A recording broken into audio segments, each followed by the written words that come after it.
नमो अर्यन्ताणं नमो सिद्धाणं नमो आयर्याणं नमो उवज्जायाणं नमो गुहे सव्वसाहं एषो पञ्चनमुकारो सव्वपावपणासनो मङ्गलानं च सव्वेशं पद्मं हव्यै मङ्गलम् कमटे धरणेन्द्रे च सूचितं कर्म कुर्वती प्रभुस्तुल्य मनोवृत्ति पार्श्वनाथ कुन्दिन्दुमुखीरतुषारवन्ना सरोजहत्था कमले निसन्ना वाये सिरिबुद्धयवगहत्था सुहाय साम्बसाय अंगूठे अमृतवसे लब्धितणा भंडार श्री गुरु गौतम समरे वांछित फलदाता वांछित परम पूज्य महोपाध्याय श्री यशु विजय महाराज साहेब रचित समाधि शतक ग्रंथ। एक मिनट।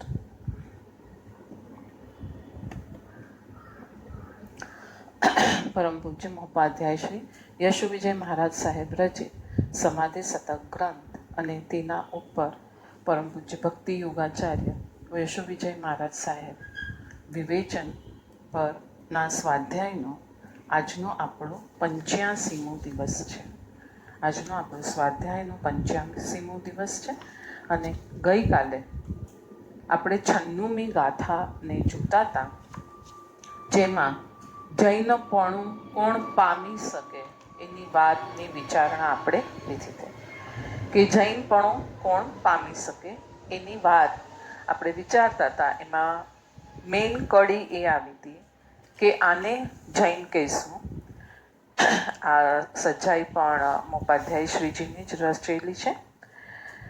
સ્યાદવાદ પૂરણ જો જાણે નય ગર્ભિત જસ વાચા, જે સ્યાદવાદને બરાબર જાણે છે, નય ગર્ભિત જેની વાણી છે, ગુણ પર્યાય દ્રવ્ય જો બૂઝે, જેને ગુણ શું છે, દ્રવ્ય શું છે અને પર્યાય શું છે એ જાણે છે, એને આપણે જૈન કહીએ છીએ. આ વાત આપણે જોઈ અને હવે થોડું આપણે કાલે સ્યાદવાદ અનેકાંતવાદને જોયું. અનેકાંતવાદ પોતાની પ્રસિદ્ધિ વસ્તુથી કરે છે. આ સ્યાદવાદની શૈલી છે. હું આત્મા છું એની જ પ્રસિદ્ધિ, હું જડ નથી, એનાથી થઈ ગઈ. આ તો અજ્ઞાનીને સમજાવવા માટે બીજા વાક્યનો કથન પ્રયોગ છે કે તું આત્મા છે, તું શરીર નથી. પણ જ્યારે તું આત્મા છે આ શબ્દ પ્રયોગ થાય છે તો એની સાથે પેલો શબ્દ પ્રયોગ ઓટોમેટિક સમજી જ લેવાનો છે. હવે ધારો કે આપણે બીજું એક્ઝામ્પલ લઈએ. હું સ્ત્રી છું,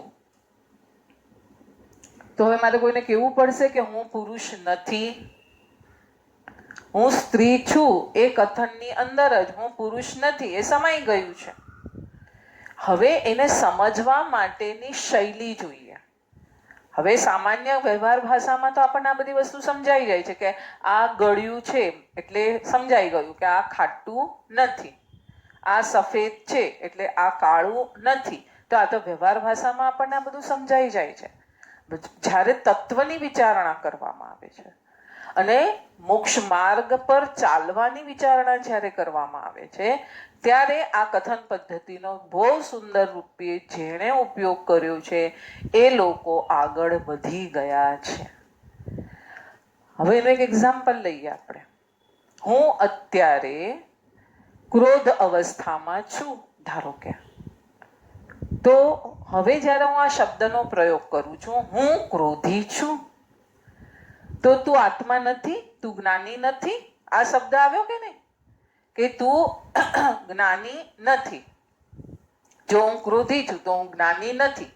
આ એની સાથે જે શબ્દએ પોતાનું પ્રેઝન્ટેશન આપી દીધું, જેવી રીતના આપણે હમણાં સમજી રહ્યા છીએ એ પ્રમાણે.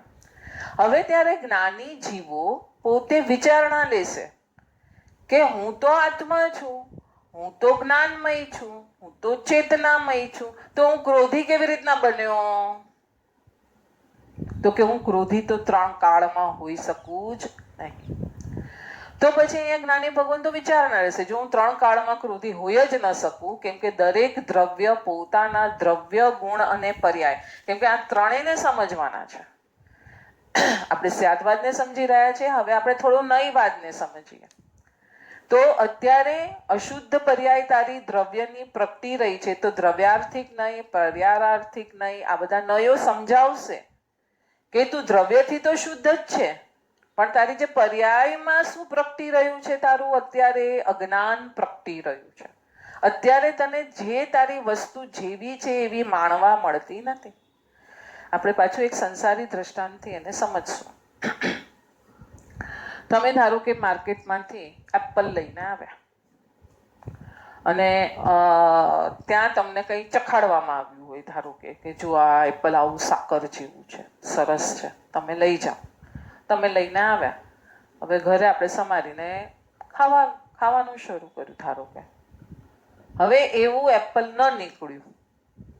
તમારી માન્યતામાં તો એ સાકર જેવું છે એ જ હતું ને, પણ અત્યારે એવું નથી નીકળ્યું. ખટાશ જેવું લાગે છે, એવો ટેસ્ટ નથી લાગતો, કોઈ સ્વાદ જ નથી લાગતો. તો ત્યારે આપણે શું વિચારશું? એ એપલનો ગુણ એવો મીઠાશવાળો હશે, આ એપલનો ગુણ એવો મીઠાશવાળો ન નીકળ્યો. તો એ એપલની જાતિમાં ફરક હશે, એના કસામાં આપણે આમ સમજવા માટે કે ભાઈ એક ગ્લાસમાં દૂધમાં ખાંડ વધારે નાખી તો ગળ્યું લાગે છે, પેલામાં ખાંડ ઓછી નાખી તો ગળ્યું નથી લાગતું. એના જેવું થયું હશે. એપલની જાતિમાં એક એક દ્રવ્યમાં ફરક પડે છે. તો નયવાદ શું કરશે? પોતે અત્યારે અશુદ્ધ છે એની પણ સ્થાપના કરશે અને પોતે પૂર્ણ શુદ્ધ છે એની સ્થાપના કરીને જીવને આગળ વધારશે. તો હવેનો સહારો કોનો લીધો કે પોતે શુદ્ધ છે, અશુદ્ધ છે, વ્યવહાર શું કરવાનો છે, નિશ્ચય શું છે, આ કોણે બતાડ્યું? દ્રવ્ય, ગુણ અને પર્યાય બતાડ્યું. દ્રવ્ય ત્રિકાળી સત, કોઈ દિવસ કોઈ પણ દ્રવ્યમાં ફેરફાર થઈ શકે. તમે એક પરમાણુમાં બી તમે ચેન્જ નથી લાવી શકતા. બરાબર છે? તો એ જેનો ગુણ છે વર્ણ, ગંધ, રસ, સ્પર્શ, એ એમનો એમ ત્યાં ઊભો રાખે છે. કોઈ સાયન્ટિસ્ટ મોટામાં મોટો પણ આવી જાય ને તો પણ પૂતગલ પરમાણુમાં જે વર્ણગંધ રસ સ્પર્શ પડેલા છે એને નથી કાઢી શકતો કે નથી વધારે એક નાખી શકતો. તો આ થયો દ્રવ્ય, એની સાથેનો ગુણ અને એની હર સમયે પ્રગટ થતી પર્યાય. આ એક પરમાણુની વાત કરું છું. જ્યારે ઘણા બધા પરમાણુઓ ભેગા થાય છે ત્યારે તો લીલો પીળો ઘણા બધા કલર થાય છે ને એ ચેન્જ થાય છે. એ આખી વાત તત્વાર્થાધિગમ સૂત્રમાં બહુ સુંદર રીતે સમજાવી છે. અત્યારે આપણે મોપાધ્યાયજીએ જે સમાધિ શતક ગ્રંથનો એંગલ આપ્યો છે એ એંગલથી વાત કરી રહ્યા છીએ. બાકી એક પરમાણુમાં જે વર્ણગંધ રસ સ્પર્શ હોય એ 3 કાળે કોઈ મિટાવી શકે નહીં. સ્કંદ બને છે એના વર્ણગંધ રસ સ્પર્શમાં તો આપણે જોઈએ જ છીએ. કેરી ગ્રીન હતી તો ખાટી હતી, કેરી પીળી થઈ તો ગળી થઈ ગઈ. આ બધા આપણી સામે પ્રસિદ્ધ એક્ઝામ્પલ છે, પણ એ સ્કંદ બન્યો, જથ્થો બન્યો. હું એક પરમાણુની વાત કરી રહી છું. આ બે વસ્તુ બહુ આસમાન જમીનનો ફરક છે. આ જ રીતે જીવ જ્યારે, આત્મા જ્યારે અશુદ્ધ છે, આત્મા અશુદ્ધ આમ જોવા જઈએ તો છે નહીં, પણ અત્યારે એની પર્યાયો અશુદ્ધ આપણી જે પ્રગટી રહી છે. અત્યારે નથી આપણે આત્માના આનંદને માણી શકતા, જ્ઞાનને માણી શકતા. જ્યારે પ્રયત્ન કરીએ છીએ, બેસીએ છીએ ત્યારે મણાય છે, પણ જેવી રીતના હર સમયે મણાવવું જોઈએ નથી મણાતું, કેમ કે ગુણસ્થાનક નીચું છે. બરાબર છે? તો હવે એ નયનો સહારો લેશે. એટલે પછી જ્ઞાની ભગવાન તો ના પાડી દેશે, અરે ના તારે આવવાનું નહીં અહીંયા. મિથ્યાત્વ ગુણસ્થાનકે કોઈ ક્રિયા નહીં થશે, જાઓ તમે પહેલા સમ્યક દર્શન પામીને આવો, પછી તમને સામાયિક પ્રતિક્રમણ વગેરે કરવાની છૂટ આપશું અમે. ના, જ્ઞાનીઓ ઉદાર છે, કેમ કે કાર્યમાં કારણ જોઈ લીધું છે કે એનું કાર્ય હવે આગળ જઈને સમ્યક દર્શન પામવાની એની અભિલાષા છે. તો એ કારણે એ આ કાર્ય કરી રહ્યો છે, તો આ નય એને એક્સેપ્ટ કરે છે. એટલે સ્યાદવાદ એક જ વસ્તુને ઘણા એંગલથી જોવાની અનેકાંતવાદની રીત. હું મનુષ્ય છું તો હું આત્મા નથી? ના, હું આત્મા છું જ. આ એની સાથે ગર્ભિત છે, પણ હું દેવ નથી, હું નરક નથી. એટલે આ અલગ અલગ એંગલથી સ્યાદવાદ, અનેકાંતવાદ, નયવાદ, દ્રવ્ય, ગુણ અને પર્યાય આ આખું જે એક માળખું છે, હાથ, પગ, મોઢું, એક જગ્યાએ તો બહુ સરસ ઉપમા બી આપેલી છે. આ એનું શરીર છે, આ એના હાથ છે, જેમ કલ્પવૃક્ષમાં આપ્યું છે ને, મૂળિયું લગભગ આદિનાથ પ્રભુનું છે, હવે એક્ઝેક્ટ અત્યારે ઉપસ્થિત નથી. એવી રીતના જ જૈન દર્શનનો પ્રાણ શું છે? તો કે દ્રવ્ય ગુણ પર્યાય, નય અને સ્યાદવાદ અને કાંતવાદ. બરાબર છે? તો આને શું કીધું? જૈન દર્શનનો પ્રાણ. એટલે એને જૈન કહેવાય છે. અત્યારે તમને ખબર છે તમે દ્રવ્ય છો? તમે દ્રવ્ય છો કે તમે મનુષ્ય છો? દ્રવ્ય એટલે શું? વસ્તુ. તમે વસ્તુ છો. કઈ વસ્તુ છો? જીવ નામની વસ્તુ. તો એનો ગુણ શું છે? ચેતના એનો ગુણ છે. અત્યારે પ્રગટપણે દેખાય છે. હવે નય શું કહેશે? અત્યારે તો બુદ્ધિથી તે માન્યું છે, અનુભવનથી તને નથી. તો અનેકાંતવાદ શું કહેશે? કઈ વાંધો નથી, એ એને એક્સેપ્ટ કરશે. તો આ રીતે જ્ઞાની ભગવંતો આપણને પૂર્ણ માની, પૂર્ણ છે જ તું, એ તું માન, તો તારી સાધનામાં જોર આવશે અને તું આગળ વધશે. આ થયું આખું જૈન દર્શન. આપણે કાલે થોડી બીજી વાત બી કરતા હતા કે ભાઈ બહારની જે ક્રિયા છે, વ્રતાદિ છે, 6 આવશ્યક છે, આ બધું શું છે?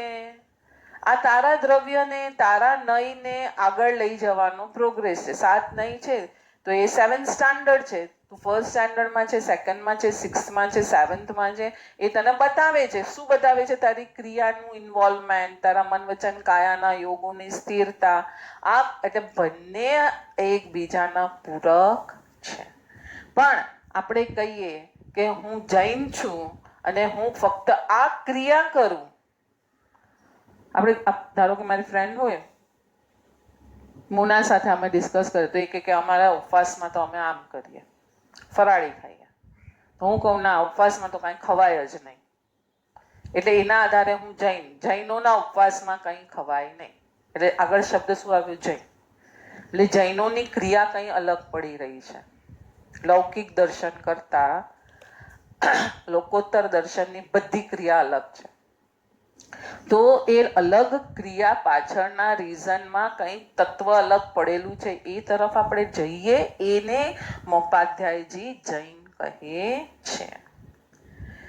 યથાશક્તિ યોગમાં રહીને જે સકળ નયનો સાર ગ્રહણ કરે તે ભાવ જૈનતાને પામે છે. એવો સાધક ખોટા આચારોને ક્યારેય સ્વીકારતો નથી. આવી ગઈ વાત. કેમ કે એને ખબર પડી ગઈ કે જૈનની ક્રિયા કંઈ અલગ છે અને એની પાછળના રહસ્ય અલગ છે. સકળ નયનો સાર તે સ્યાદવાદ. હવે એકબીજાને કનેક્ટ કરે છે. નય એટલે વસ્તુના એક ધર્મને અભિવ્યક્ત કરતી દ્રષ્ટિ. આત્મા નિત્ય છે.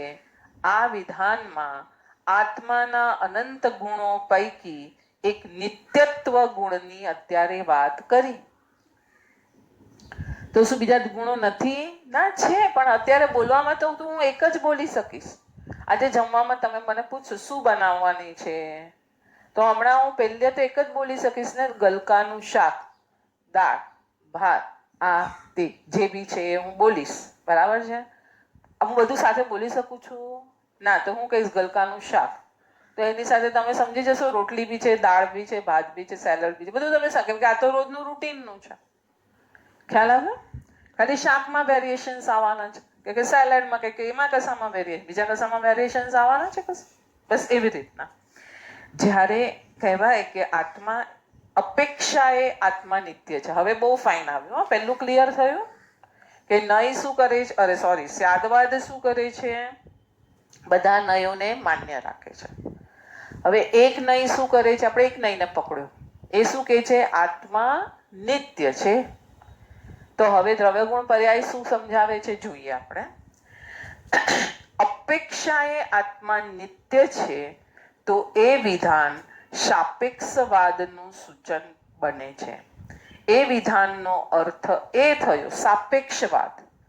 સત્યનો પક્ષ લઈને ચાલે છે એ વાત કે દ્રવ્ય એટલે કે આત્મા તો હંમેશા નિત્ય છે, પણ પલટે છે કોણ? હર સમયે પર્યાય અનિત્ય છે. એટલે નિત્યાનિત્ય આવી ગયું, એકી સાથે જ બંને પ્રસિદ્ધ થઈ ગયું.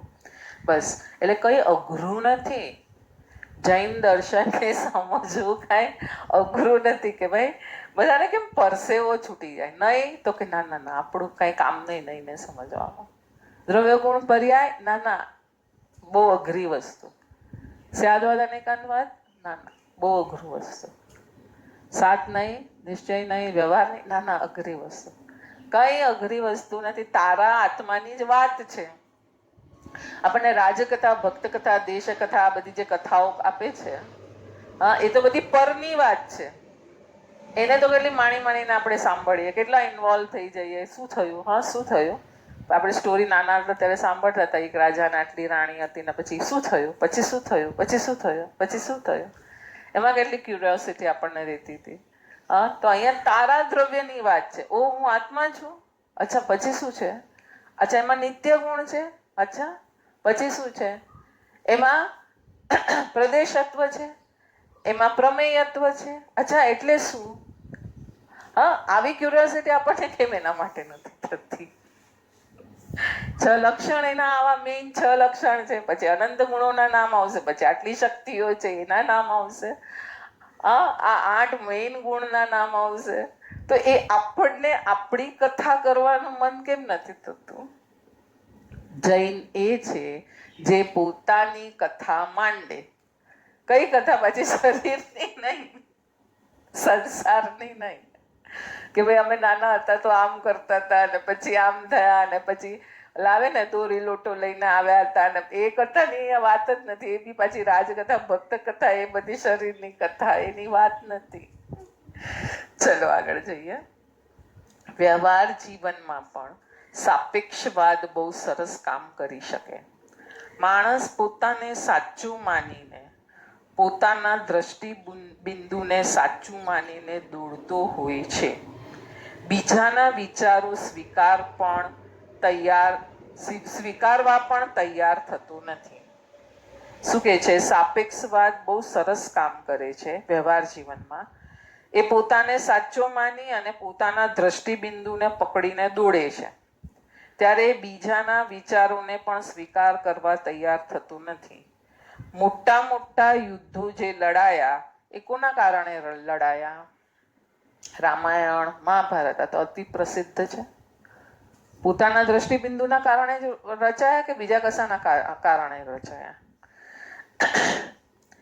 મોટા મોટા યુદ્ધો જે લડાયા છે એ વિચારોના કારણે લડાયા. સામ્યવાદ કહો, મૂડીવાદ કહો, કોઈ પણ વાદ કહો, મારું ચિંતન એ જ સાચું છે, બીજાનું ખોટું છે, અને લડાઈ શરૂ. સાપેક્ષવાદ શું કરશે? તો હવે સાપેક્ષવાદ બધાને સમાવી લેવાની વાત આવ્યો તો કે દાર્શનિક લડાઈઓને તો સમાપ્ત કરશે. દાર્શનિક લડાઈ હમણાં આપણે મોના કહેશે કે ના, અમે લોકો ફરાળ ખાઈને જ ઉપવાસ કરીએ, અધિક મહિનો ચાલે છે તો કે હું તો આમાં જ કરું. તો હું કહું કે હવે શું ખાઈને કઈ ઉપવાસ થતા હશે? તું તો ડબલ ખાય છે. તો આ મારું અલગ ખોટો એંગલ છે. એને જે ધર્મ મળ્યો છે એના પ્રમાણે એ લોયલ રહે છે અને એના પ્રમાણે એની સમજણ બધાને પોતાનો ધર્મ પોતાના કર્મ પ્રમાણે મળે છે, પોતાના પુણ્ય પ્રમાણે મળે છે. પણ ત્યાં તમારે એની શ્રદ્ધા જોવી જોઈએ, એની નિષ્ઠા જોવી જોઈએ. થોડલો ગુણ, બીજાનો એક નાનો ગુણ બી જો તમે મોટો કરીને જોતા શીખ્યા ને તો એનું ફળ બહુ મોટું છે. હા, ભલે આખો મહિનો ફરાળ ખાઈને કે આપણે આખો મહિનો મગને ખાખરા પર રહેવાના છે. હું આમ વિચારું કે અધિક મહિનો છે તો એ લોકો આખો મહિનો આવી રીતના કઈ ને કઈ કરે. આપણે તો 8 દિવસ પર્યુષણના કઠોળ ખાઈને આપણે ઉપકી જઈએ એવું કરીએ છીએ. તો એ આખો મહિનો એને જે બી એના કર્મ પ્રમાણે એને જે બી ધર્મ મળ્યો છે એ પ્રમાણે નિષ્ઠાથી કરી રહ્યું છે ને, તો દાર્શનિક લડાઈ જ ખતમ થઈ ગઈ. અહીંયા એ એના પ્રભુની આજ્ઞા પાડી રહી છે. એ ગુણને તમે જુઓ તો ક્યાં આવી દર્શનની લડાઈ? કોઈ દર્શનની લડાઈ આવી એમાં કે ના ના અમે જ સાચા ને તમે ખોટા?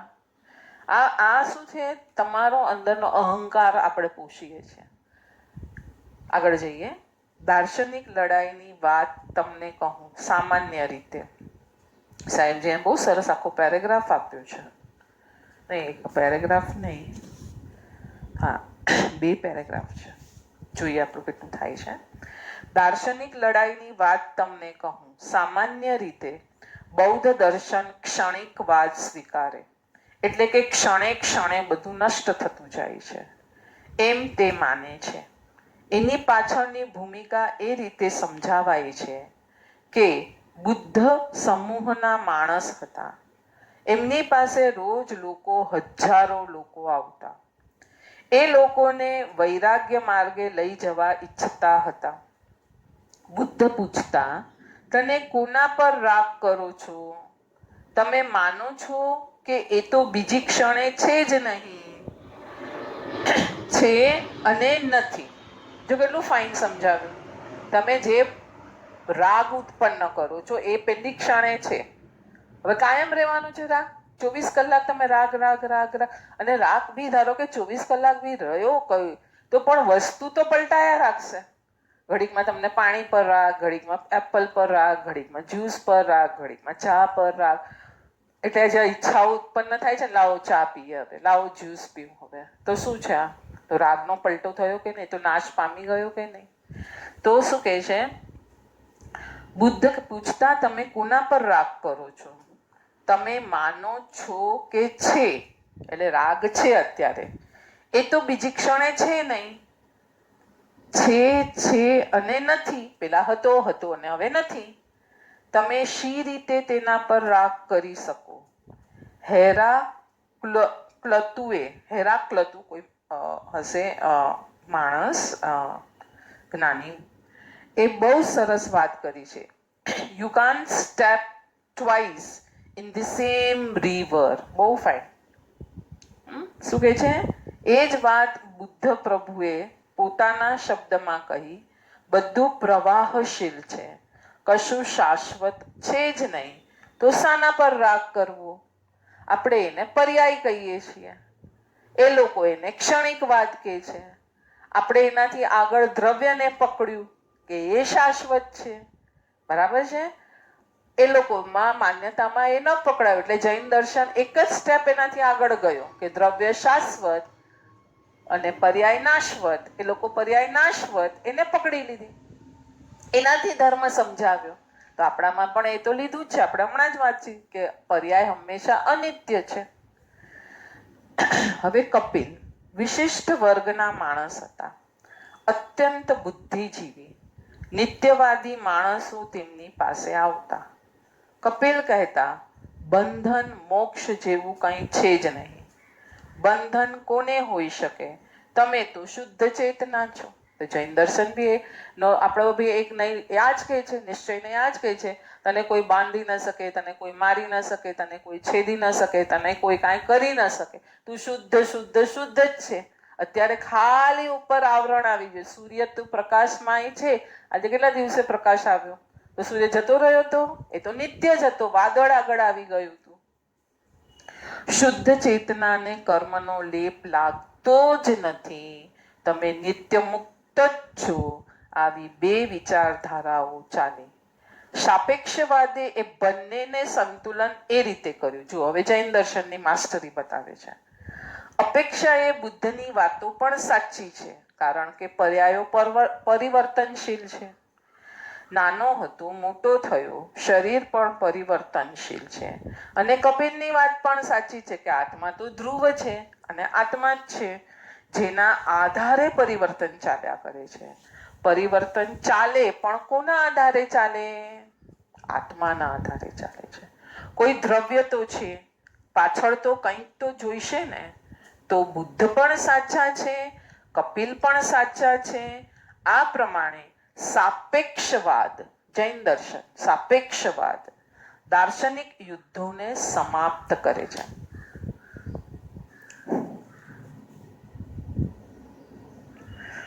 બોલો શું કેવું છે? સાપેક્ષવાદનો સહારો પ્રભુએ લઈ અને ગૌતમ સ્વામીને વેલકમ કર્યા આપણે કેમ નથી કરી શકતા, તો આપણું કયું મિથ્યાત્વ આપણને નડી રહ્યું છે એ આપણે જોવાનું છે. બસ એટલું જ હું કહીશ, વધારે નહીં બોલું. કેમ કે બહુ કરુણા છે આજે. જે જૈન દર્શન, અહીંયા દાર્શનિક મત છે ને, તો જૈન ધર્મ પ્રમાણે ને દર્શન પ્રમાણે ચાલશે.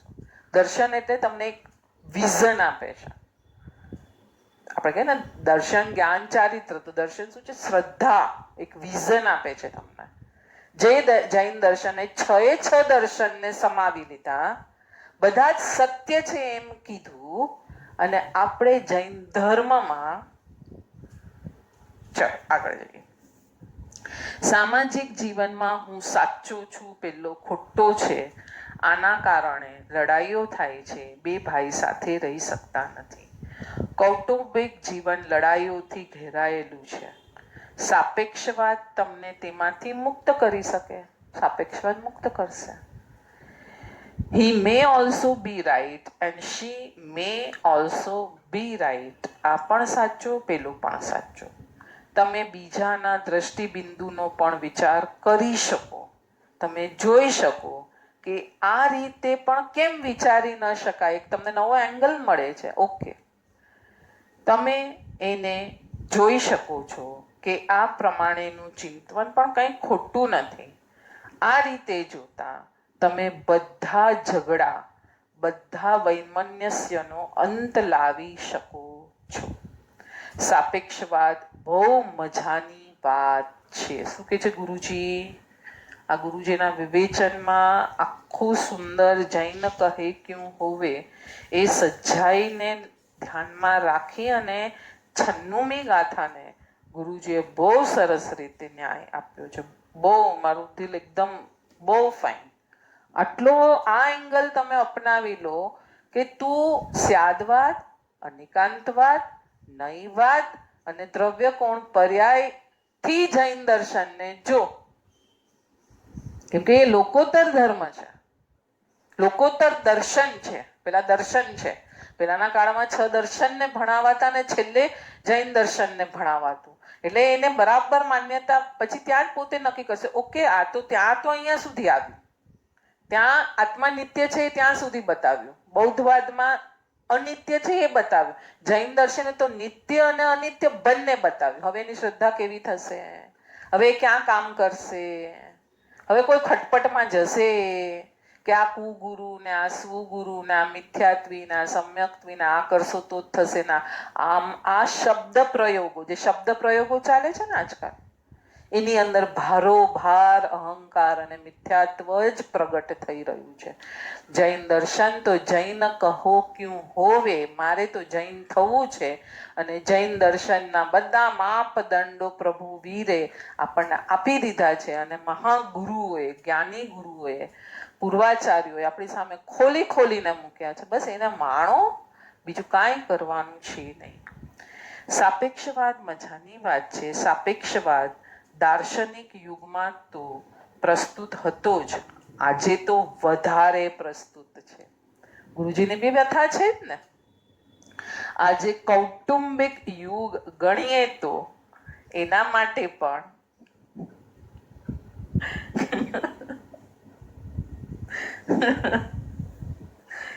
દાર્શનિક, જો પાછું વાંચું છે, આ એક એક શબ્દની વેલ્યુ છે. દાર્શનિક યુગમાં તો સાપેક્ષવાદ પ્રસ્તુત હતો જ, આજે તો વધારે છે.